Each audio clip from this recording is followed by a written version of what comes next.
Hello दोस्तों, नमस्कार। स्वागत है आप सभी का जेआर क्लासेस में। मेरा नाम है रवि। तो चलिए आज की वीडियो को शुरू करते हैं। और आज की वीडियो है आपकी यूके पीसीएस के आने वाले सभी एग्जामों के लिए, जिसमें आज हमारा विषय है हिंदी का। और हिंदी में हम बात कर रहे हैं हिंदी भाषा की विकास की। तो कल वाली वीडियो जो कि हमारी पहली वीडियो थी हिंदी की, जिसमें हमने हिंदी का परिचय पढ़ा और हिंदी किस तरीके से विकसित होती है उसको हमने देखा। आज हम यहाँ पर विकास क्रम देखेंगे, किस तरीके से हिंदी का विकास होता है। तो इसमें हम देखेंगे सबसे पहले संस्कृत भाषा, संस्कृत भाषा से हिंदी भाषा का विकास हुआ है। संस्कृत के बाद पाली भाषा आती है, पाली के बाद प्राकृत, प्राकृत के बाद अपभ्रंश, अपभ्रंश के बाद अवहट और फिर हिंदी। अब हम इसको डिटेल में थोड़ी सी चर्चा करेंगे। इस तरीके से आप देखेंगे कि ये जो संस्कृत है और यहाँ पर हिंदी है, संस्कृत से हिंदी में आने में, यहाँ पर हिंदी तक विकास होने में इसको कुल 3500 सालों का यहाँ पर सफ़र तय करना पड़ा। 3500 वर्ष का इतिहास है हिंदी भाषा का, ठीक है। और ये जो संस्कृत है इसको हम हिंदी की आदि जननी बोलते हैं, इसको हम आदि जननी बोलते हैं। आदि जननी है ये। आपसे क्वेश्चन पूछा जा सकता है हिंदी की आदि जननी क्या है, तो आप बोलेंगे संस्कृत। तो ये 3500 वर्ष का इतिहास है, इसको हम 3 कालखंडों में विभाजित करते हैं। तो 3 कालखंडों में हम सबसे पहले इसको विभाजित करते हैं, फिर देखेंगे इसके अंतर्गत कौन कौन सी भाषाएं आई हैं और कब कब आई हैं। तो सबसे पहले अगर आप देखेंगे तो प्राचीन आर्य भाषा, प्राचीन आर्य भाषा। दूसरे में हम इसको मध्यकालीन आर्य भाषा,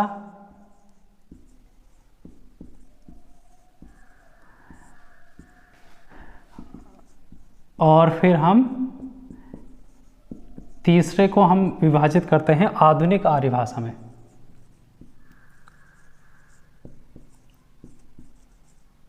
आधुनिक, ठीक है। कल हमने जब भाषा परिवार की बात की थी, तो भाषा परिवार में हमने देखा कि भारूपी भाषा परिवार है यहाँ पर, जो कि सर्वाधिक क्षेत्र में बोला जाता है भारत में। तो उसी भारूपी भाषा परिवार की एक भाषा है संस्कृत, और जो कि हमारी प्राचीन आर्य भाषा है, जिसका कालक्रम यहाँ पर आपको देखने को मिलेगा। इसका कालक्रम है 1500 ईसा पूर्व से, 1500 ईसा पूर्व से इसका कालक्रम आपको देखने को मिलेगा 500 ईसा पूर्व, ठीक है। 1500 ईसा पूर्व से 500 ईसा पूर्व इसका कालक्रम देखने को मिलेगा। जो मध्यकालीन आर्य भाषा है, इसका जो कालक्रम आपको देखने को मिलेगा 500 ईसा पूर्व से यहाँ पर 1000 ईस्वी तक का। और जो आधुनिक भाषा है, इसका कालक्रम आपको 1000 ईस्वी से अब तक, ठीक है, अब तक इसका कालक्रम देखने को आपको मिलेगा। अब ये जो प्राचीन आर्य भाषा है, इसको हम फिर से 2 भागों में विभाजित कर देते हैं। इसको हम 2 भागों में विभाजित कर देते हैं। एक तो है वैदिक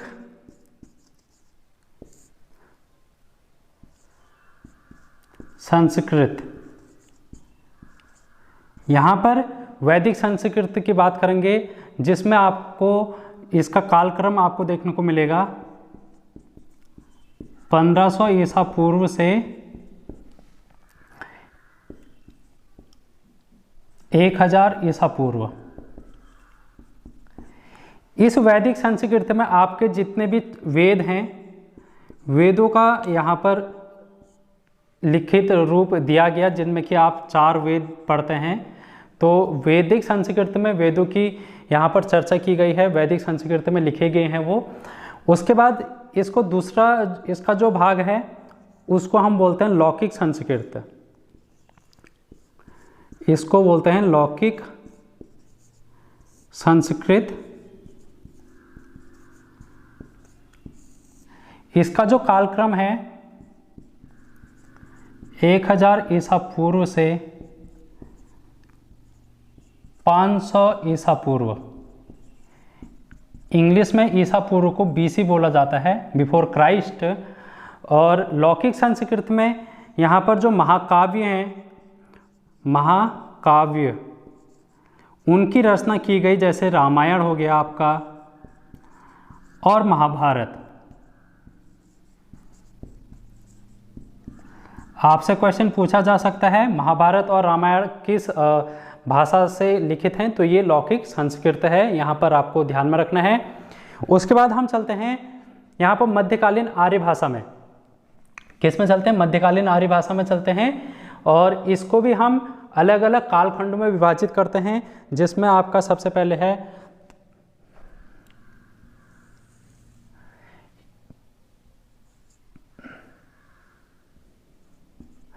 500 ईसा पूर्व से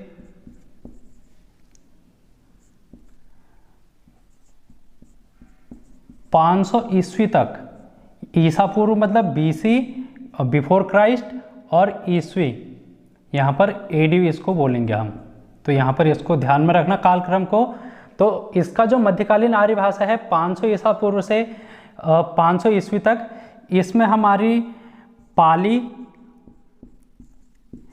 ये जो आप देख रहे हैं संस्कृत, आपने देखा संस्कृत प्राचीन आर्य भाषा में इसको दो भागों में विभाजित कर दिया गया, वैदिक संस्कृत और लौकिक संस्कृत। अब हम देख रहे हैं मध्यकालीन आर्य भाषा, जिसमें आप पाली और प्राकृत और अपभ्रंश को पढ़ेंगे। तीनों का जो कालक्रम है वो मध्यकालीन आर्य भाषा में हमारा आता है। तो जिसमें पाली है, पाली जो भाषा है, आपने बौद्ध धर्म का नाम सुना होगा, तो बौद्ध जितने भी साहित्य लिखे गए हैं बौद्ध के, वो आपके पाली भाषा में लिखे गए हैं। उसके बाद अशोक, यहाँ पर मौर्य साम्राज्य आता है, तो उसमें भी जो भाषा उसमें प्रचलित थी वो आपकी पाली भाषा ही थी। तो यहाँ पर मैं लिख सकता हूँ ये बौद्ध साहित्य, यहाँ पर बौद्ध साहित्य का विकास होता है, बौद्ध साहित्य लिखे जाते हैं पाली भाषा में, और इसको प्रथम देश की भाषा बोला जाता है। इसको प्रथम देश की भाषा बोला जाता है। आपसे क्वेश्चन पूछा जाएगा प्रथम देश की भाषा किसको बोला जाता है, तो आप बोलेंगे पाली को। इसी समय यहाँ पर जैन धर्म का यहाँ पर भी उद्भव होता है, और जो जैन साहित्य है वो आपके प्राकृत भाषा में लिखे जाते हैं। तो यहाँ पर मैं लिख सकता हूँ जैन साहित्य, जैन साहित्य। महावीर स्वामी इसमें सबसे बड़े प्रवर्तक रहे हैं जैन साहित्य के, तो उन्होंने यहाँ पर प्राकृत भाषा का सबसे ज़्यादा इस्तेमाल किया था, और इसको हम द्वितीय या फिर दूसरी देश भाषा भी बोलते हैं, दूसरी देश भाषा। ठीक है, इतना आपको ध्यान में रखना है। तो ये 500 ईस्वी तक का, 500 AD तक का हमारा यहाँ पर भाषा का विकास हो चुका है। अब हम इससे आगे को चलेंगे।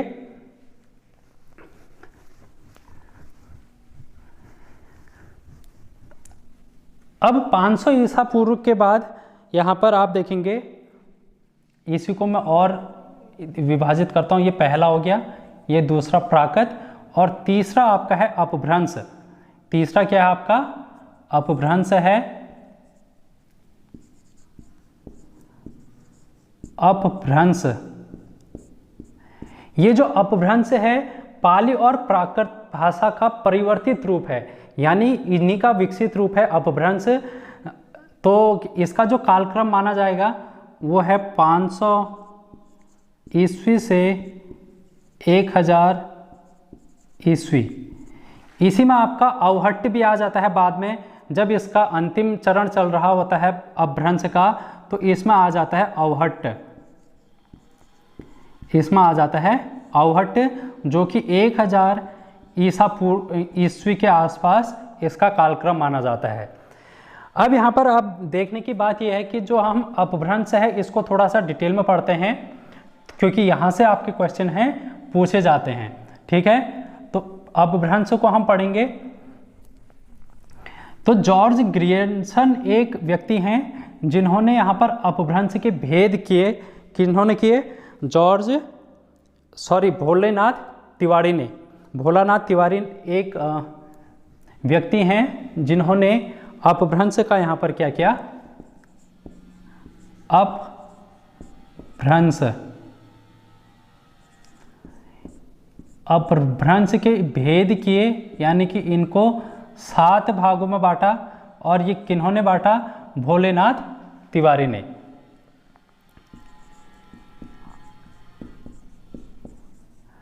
भोलेनाथ तिवारी के द्वारा अपभ्रंश को 7 भागों में विभाजित किया गया, जिनमें कि जो पहला अपभ्रंश है उसको हम बोलते हैं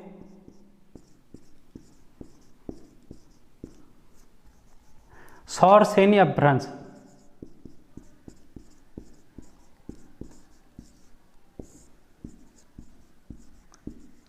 सौरसेनी अपभ्रंश।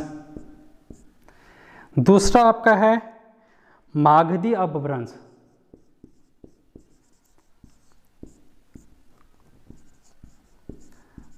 मागधी अपभ्रंश। फिर आपका आ गया अर्धमागधी अपभ्रंश।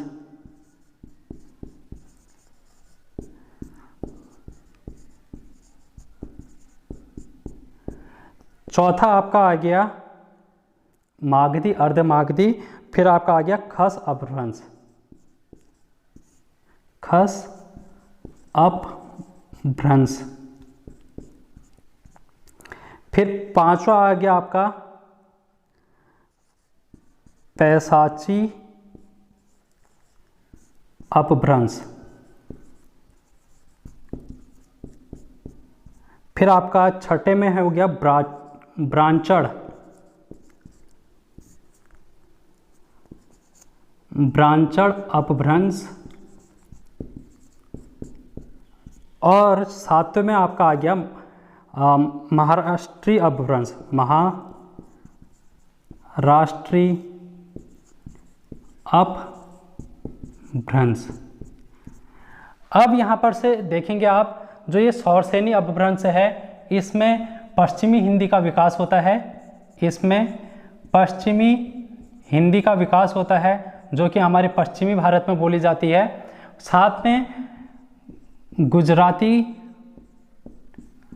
और राजस्थानी, इनका विकास पश्चिम सौरसेनी अपभ्रंश से होता है। तो क्वेश्चन आपसे पूछा जाएगा पश्चिमी हिंदी का विकास किस अपभ्रंश से हो रखा है, तो आप बोलेंगे सौरसेनी अपभ्रंश से। इसी प्रकार गुजराती या फिर राजस्थानी जो भाषा है उनका विकास किस अपभ्रंश से हुआ है, तो आप बोलेंगे यहाँ पर सौरसेनी अपभ्रंश से इनका विकास हो रखा है। फिर हम बात करेंगे मागधी में बिहारी हिंदी, बांग्ला, उड़िया, इन सब का विकास मागधी अपभ्रंश से हो रखा है। तो ये आपको ध्यान में रखना है। इसमें एक असमिया भी है, असम में बोली जाती है, उड़ीसा में बोली जाती है। तो ये आपकी मागधी अपभ्रंश से विकसित रूप हैं, जो कि आपसे क्वेश्चन पूछा गया था पहले कि बिहारी जो भाषा है वो किस अपभ्रंश से विकसित रूप है, तो आप बोलेंगे मागधी अपभ्रंश से। इसी प्रकार बांग्ला का भी पूछा जाता है, उड़ीसा का भी पूछा जाता है और असमिया का भी पूछा जाता है। तो यहाँ से ये जो अपभ्रंश हैं, 7 अपभ्रंश क्वेश्चन पूछे जाते हैं। आपके यूके एसएससी में भी पूछे जाते थे, यूके पीसीएस में भी पूछे जाएंगे यहाँ से, क्योंकि ये आपका महत्वपूर्ण टॉपिक है। फिर आपका आता है अर्धमागधी अपभ्रंश। इसमें पूर्वी हिंदी का विकास होता है। इसमें आपका पूर्वी हिंदी का विकास होता है। फिर खस अपभ्रंश। खस अपभ्रंश में पहाड़ी हिंदी का विकास होता है, पहाड़ी हिंदी, जिसमें कुमाऊनी और गढ़वाली, कुमाऊनी और गढ़वाली, ठीक है, साथ में नेपाली। तो ये 3 हैं जो आपको खस अपभ्रंश से ध्यान में रखना है। पहाड़ी हिंदी में कुमाऊनी, गढ़वाली और नेपाली। पैशाची अपभ्रंश, पैशाची अपभ्रंश में देखेंगे आप यहाँ पर जो पंजाब में पंजाबी बोली जाती है और लहंदा, ये दोनों ही जो है पैसाची अपभ्रंश से विकसित हुई हैं। फिर ब्रांचड़ अपभ्रंश, ब्रांचड़ अपभ्रंश में सिंधी भाषा का विकास होता है, यहाँ से सिंधी भाषा का विकास होता है। और महाराष्ट्रीय अपभ्रंश से आप देखेंगे मराठी भाषा का विकास होता है। तो इस तरीके से आप यहाँ पर देख रहे हैं अपभ्रंश के 7 भेद हैं। और सबसे पहला सौरसैनी अपभ्रंश, मागधी, अर्धमागधी, खस, पैसाची, ब्रांचड़ और महाराष्ट्री। इनकी कौन कौन सी भाषाएं हैं, किस भाषा कौन से अपभ्रंश में विकसित हुई है, उन सभी को मैंने यहाँ पे लिख लिया है। आप इसको स्क्रीनशॉट ले सकते हैं या फिर अपना नोट्स कॉपी में इनको लिख सकते हैं और फिर आप इनको याद करके आपके एग्जाम में ये पूछे जाने वाले हैं। तो हमने अपभ्रंश की बात कर ली, अवहट्टी की भी बात कर ली। अब हम यहाँ पर चलते हैं आधुनिक में, आधुनिक आर्य भाषा में चलते हैं, जो कि आपकी आधुनिक आर्य भाषा 1000 ईस्वी से अब तक की ये मानी जाती है। इसमें हम देखेंगे, इसको भी हम 3 भागों में विभाजित कर देते हैं। एक तो है प्राचीन, एक है मध्यकालीन और फिर आपका आता है आधुनिक।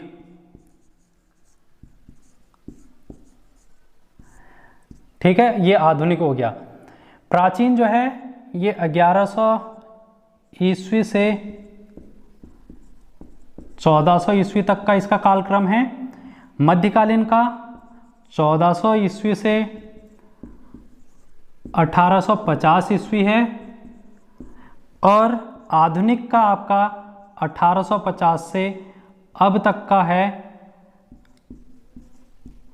अब तक। ठीक है, अब जो ये मध्यकालीन है यहाँ पर आपके मुगल काल आता है। मुगल काल, मध्यकालीन भारत का इतिहास जब आप पढ़ेंगे तो उसमें मुगल काल आता है, जिनकी जो भाषा थी वो फारसी थी। इनकी राजभाषा क्या थी? फारसी थी। और ये उर्दू का भी प्रयोग करते थे, तो यहाँ पर उर्दू और फारसी का विकास होता है। और आधुनिक में जब हम आ जाएंगे, जब हमारा देश स्वतंत्र हो जाएगा 1947 में, तो यहाँ पर इस हिंदी जो शब्द भाषा है, हिंदी, इसको फिर राजभाषा बनाने की ओर यहाँ पर काल चलता है। तो ये जो हिंदी है ये क्या है? फारसी भाषा का शब्द है। हिंदी आपसे पूछा जाता है किस भाषा का शब्द है, तो फारसी भाषा का शब्द है ये।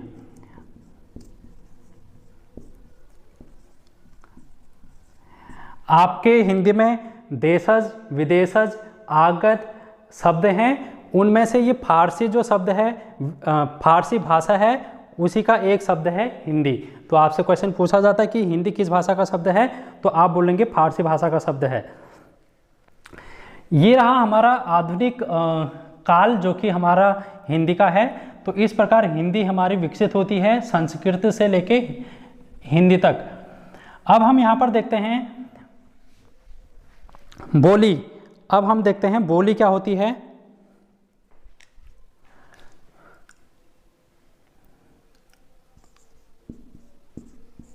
बोली एक छोटे से क्षेत्र में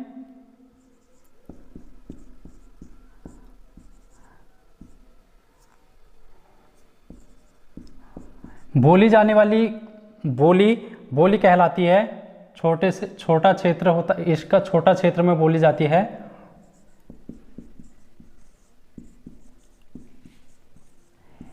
इसमें इनका कोई व्याकरण नहीं होता, व्याकरण नहीं होता इसमें, ना ही इसमें साहित्य लिखे जाते हैं, साहित्य भी नहीं लिखे जाते हैं, और इनकी कोई लिपि भी नहीं होती। ठीक है, इनकी कोई लिपि भी नहीं होती है। ठीक है, जैसे कि हमारी कुमाऊनी है, वो क्या है? एक बोली है। उसी प्रकार गढ़वाली भी एक बोली है, जौनसारी भी बोली है। इनका ना ही व्याकरण है, ना ही साहित्य है, ना ही लिपि है। अब उसके बाद आते हैं, बोली के बाद उपभाषा। बोली के बाद हम आते हैं उपभाषा में। तो उपभाषा क्या होती है? उपभाषा ये बोली से अधिक विस्तारित क्षेत्र में बोली जाती है, जैसे कि प्रदेशों में ये बोली जा सकती है। तो उपभाषा जो है इसका ये बोली का विकसित रूप है, बोली का विकसित रूप है उपभाषा। इस उपभाषा में एक से अधिक बोलियां हो सकती हैं, एक से अधिक बोली इसमें हो सकती है। इसमें आपका साहित्य लिखा जाएगा, साहित्य लिखा जाएगा इसमें, लेकिन इसका व्याकरण नहीं होगा, इसमें व्याकरण नहीं होगा। ठीक है, आपको इतनी भाषा यहाँ पर से ध्यान में रखनी है, यानी कि इसका जो व्याकरण है वो विकसित नहीं है। उपभाषा भी आ गई। अब हम यहाँ पर देखते हैं 1927 में जॉर्ज ग्रियर्सन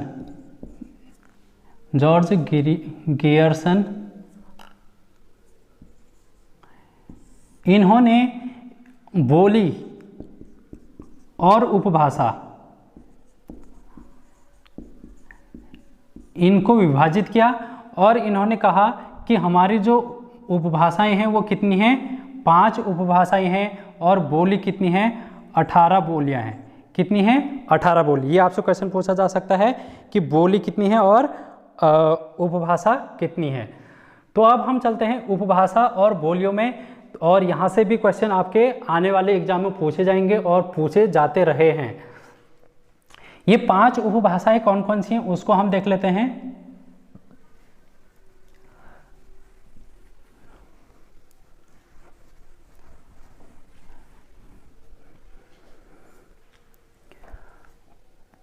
उपभाषा 5 उपभाषाएं हैं।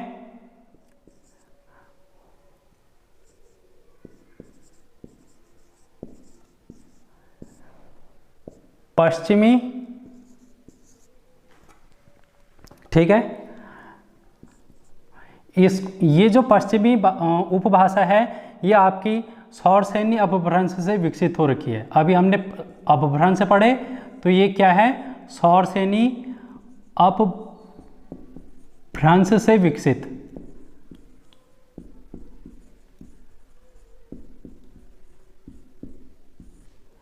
सौरसेनी अपभ्रंश से विकसित हो रखी है। इसमें आप देखेंगे जो हमारी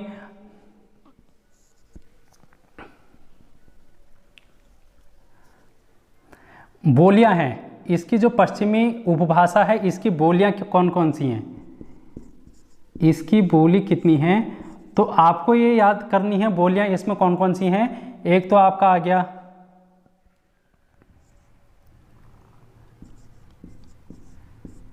खड़ी बोली,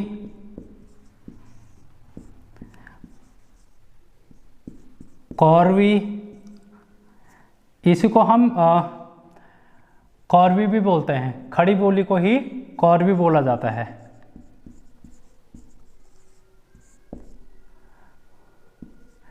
कन्नौजी, खड़ी बोली कन्नौजी।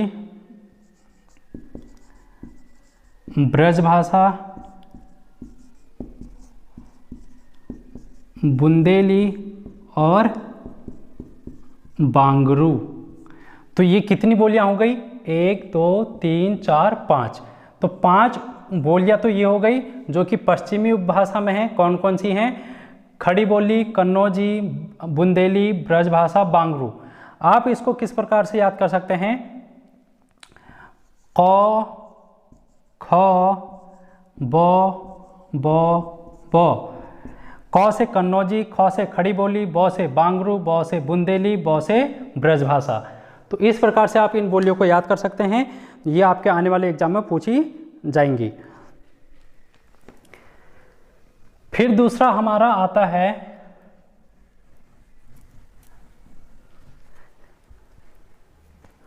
राजस्थानी। राजस्थानी हिंदी। ये राजस्थानी हिंदी भी आपकी सौरसेनी अपभ्रंश से विकसित होती है। ये भी आपकी सौरसेनी अपभ्रंश से विकसित होती है। इसमें आपकी जो बोली है, इसमें बोली यहां पर मैं लिख देता हूं, इसमें बोली कितनी थी, इसमें 5 बोलियां थी। अब राजस्थानी में देखो, राजस्थानी में इसको कैसे याद करना, JMMM, यानी कि जयपुरी, M से मारवाड़ी, मेवाती और चौथी है आपकी मालवी। इसमें आपका आ गया मालवी। तो ये 4 बोलियां हैं जो कि आपके राजस्थानी में आपको ध्यान में रखना है। यहां पर मैं लिख देता हूं, बोली कितनी है यहां पर, 4। अब हम बात करेंगे पूर्वी हिंदी की। अब हम बात करेंगे पूर्वी हिंदी। पूर्वी हिंदी, अभी हमने पढ़ा था पूर्वी हिंदी जो है वो अर्धमागधी अपभ्रंश से विकसित है। अर्धमागधी अपभ्रंश। यहां पर बोली अगर हम बात करें, पूर्वी हिंदी में बोली 3 है जो कि यहाँ आपकी ABC। ABC क्या है, अवधी, B से बघेली और C से छत्तीसगढ़ी। तो ये 3 बोलियां हैं जो कि पूर्वी हिंदी में आपको ध्यान में रखनी है, अवधी, बघेली और छत्तीसगढ़ी। ठीक है, तो यहां पर कितनी बोलियां हैं, 3 हैं जो कि ABC है, यहां पर JMMM है, यहां पर क ख ब। ठीक, अब फिर हमारी चौथी आती है, उसको बोलते हैं बिहारी हिंदी। बिहारी हिंदी ये आपकी मागधी अपभ्रंश से विकसित होती है। मागधी अपभ्रंश से विकसित है। ठीक है, इसमें हम बोली देखेंगे कौन कौन सी बोलियां आती हैं। तो इसमें MMB, मगही,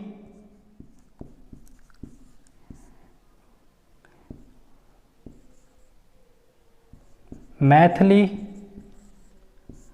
और भोजपुरी। मगधी, मैथिली, भोजपुरी जो कि आपकी बिहारी हिंदी की बोलियां हैं। 3 बोली यहां पर होगी आपकी MMB। अब हमारा जो 5वां है वो है पहाड़ी हिंदी। पहाड़ी हिंदी ये जो आपकी खस है, खस अपभ्रंश। खस अपभ्रंश से विकसित है। कभी कभी ये जो अपभ्रंश खस नहीं दिया रहेगा, वहां पर सौरसेनी अपभ्रंश दिया होगा आपको, तो तब भी अगर आपका खस ऑप्शन में नहीं होगा तो सौरसेनी अपभ्रंश आप वहां पर टिक करेंगे पहाड़ी हिंदी में। तो इसमें जो बोलियां हैं वो आपकी 3 बोलियां हैं, कुमाऊनी, गढ़वाली और नेपाली। KGN। तो इस तरीके से आपसे क्वेश्चन पूछा जा सकता है उपभाषा और बोलियों से। तो मैंने यहाँ पर आपको सारी की सारी चीज़ें लिख दी हैं। उपभाषा हमारी कितनी है, 1 2 3 4 5। कौन कौन सी हैं, पश्चिमी उपभाषा, राजस्थानी हिंदी, पूर्वी हिंदी, बिहारी हिंदी और पहाड़ी हिंदी। ये कौन कौन से अपभ्रंश से विकसित हैं ये भी लिख दिया मैंने। सौरसेनी अपभ्रंश से पश्चिमी हिंदी है, राजस्थानी हिंदी भी सौरसैनी अपभ्रंश से है। पूर्वी हिंदी आपके अर्धमागधी से विकसित है और बिहारी हिंदी मागधी अपभ्रंश से और पहाड़ी हिंदी खस अपभ्रंश से। इनकी अगर बोलियों की बात करें तो ये टोटल 18 बोलियां हैं, 5 4 9 9 3 12 12 3 15 15 और 3 18 यहाँ पर बोलियां हैं जो कि आपको दिखाई दे रही हैं। पश्चिमी उपभाषा की 5 बोलियां हैं, कन्नौजी, खड़ी बोली, बांगरू, बुंदेली और ब्रजभाषा। ठीक है, तो इसी तरीके से राजस्थानी की मैंने आपको JMMM ट्रिक बताई है, पूर्वी हिंदी की ABC, फिर आपका बिहारी हिंदी का MMB और फिर पहाड़ी हिंदी का KGN। तो इस प्रकार से यहाँ पर आपका जो टॉपिक है आज का हिंदी भाषा का विकास, जिसमें हमने हिंदी भाषा किस प्रकार से विकसित हुई संस्कृत से हिंदी तक वो पढ़ा, साथ में बोलियाँ पढ़ी, उपभाषा पढ़ी। अब हम कल आने वाली जो हमारी क्लास होगी उसमें हम राजभाषा पढ़ेंगे, संविधान में क्या प्रावधान है, कौन कौन से अनुच्छेद हैं, किस तरीके से उनको राजभाषा घोषित किया गया है, वो सारा हम वहाँ पर इतिहास पढ़ने वाले हैं। तो thank you so much. Video कैसे लगी फीडबैक के रूप में ज़रूर बताना। तो लाइक शेयर और वीडियो को सब्सक्राइब ज़रूर कर लेना। Thank you so much.